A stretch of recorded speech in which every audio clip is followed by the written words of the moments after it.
had a conversation with someone who is in the real estate industry, to be specific, an investor who flips land, who flips property. And I have 5 things that I'm going to share with you that I think will help you if this is something that you're thinking about. The very nature of this investor, what he does is that he doesn't like build real estate. He doesn't build apartments and gets rental income. His main source of income is from flipping land, from flipping property. So how his work looks like is that he's going to hear someone mention that they want to sell their land. You can decide to sell your piece of property out of distress, or probably you want to relocate and move to another area. So it depends on what reason that you have, but those are some of the main reasons why someone would want to sell their property. They want to have cash flow sometimes just to pay school fees for their children, which is quite unfortunate, but it's something that happens. So for him, he's ready. He's ready to buy a piece of property as long as you have the title deed or he's done his due diligence. The first lesson that he shared with me was that don't buy a piece of property from an already developed place, an already developed area, if you are planning to sell it. Yes, buy that piece of property so that you can live there, so that you can build a rental property and you can earn rental income. But if you're going to buy land there, you're going to buy that property there with expectation that you're going to sell it. If it develops, but it's already developed, if that is your main motive, don't do it. Don't do it. Because think about it. Let's say that you now want to go to Syokimau and buy a plot of land in Syokimau so that you can sell it later when the value has appreciated. That might not be a good target. It can be, but the best target when you're going to buy land so that you can sell it is identify an area that is not already developed, but it's upcoming. It's an upcoming town.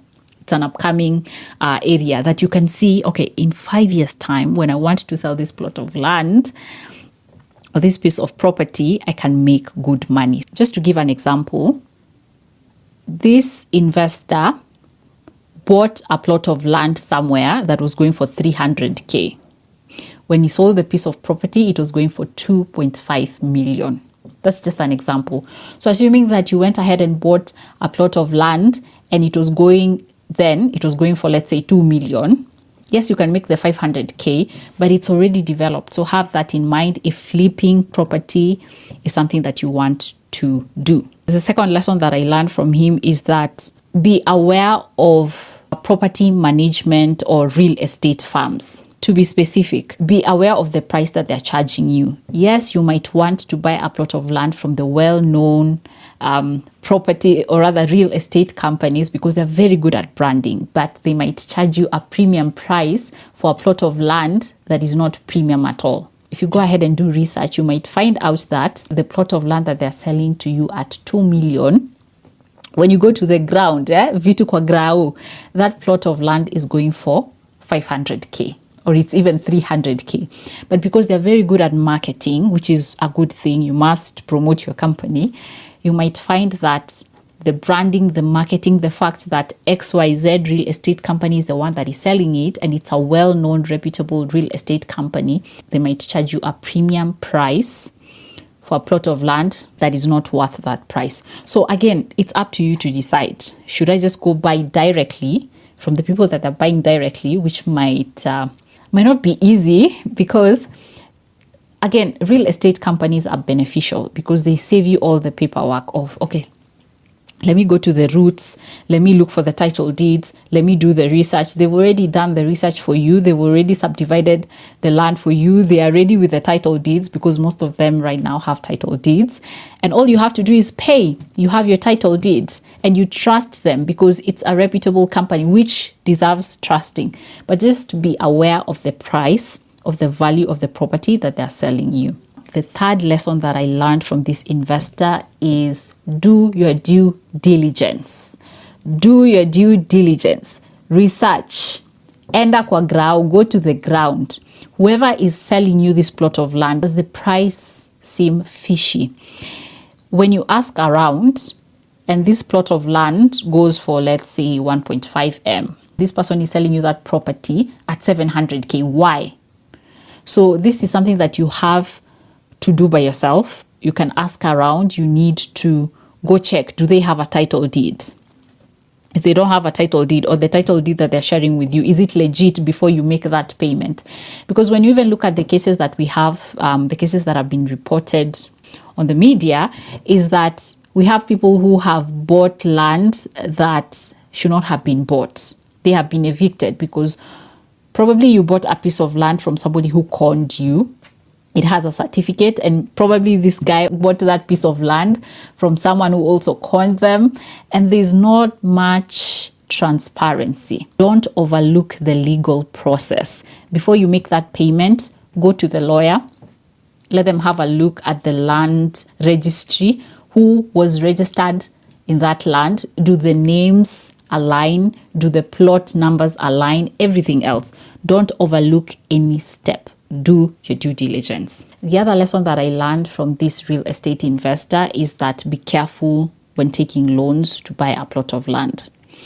Remember, if your main aim is to buy a plot of land so that you can sell it.